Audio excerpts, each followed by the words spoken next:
দিনহাটায় BSF এর গুলিতে মৃত্যু। ভারত বাংলাদেশ সীমান্তে বিএসএফ এর অভিযান।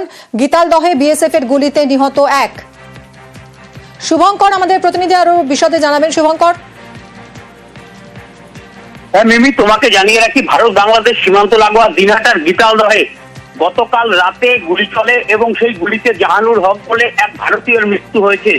এই ঘটনায় উত্তেজনা ছড়িয়ে পড়েছে গীতালদহে। যদিও বিএসএফ এর দাবি নিহত ব্যক্তি গরু পাচারের সঙ্গে যুক্ত, সে পাচারকারী, সে পাচার করছিল। সে সময় বিএসএফ এর উপর থামতে বললে বিএসএফ এর উপর হামলা চালায়, পাল্টা বিএসএফ গুলি চালায় এবং সেক্ষেত্রেই জাহানুরের মৃত্যু হয়। যদিও জাহানুরের পরিবারের দাবি যে সে পাচারকারী নয়, সে জমিতে জল দিতে গিয়েছিল এবং তার ফলেই বিএসএফ তখন গুলি চালায়।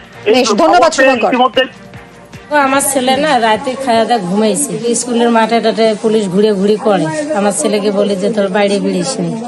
তখন 0 পয়েন্টে আমার 3.5 বিঘে জমি আছে, এন্ট্রি করা আছে ওখানে, আমার নাম, ওর নামও আছে। এখন জানি না ছেলে আমার ভূমি বাড়িতে খেতে পানি দিতে গেল নাকি, আমাকে কিন্তু বলি যায়নি। এখন শুনি যে আমার ছেলেকে ওরা গুলি করে মারছে। আমার ছেলে বিচার আমি চাই। আমার ছেলে এই 10-12 দিন হল দিল্লি থেকে আসা। মনে হচ্ছে আমার ছেলেকে স্কুলের মাঠ থেকে ধরে নিয়ে যায়, ওরা গুলি করছে।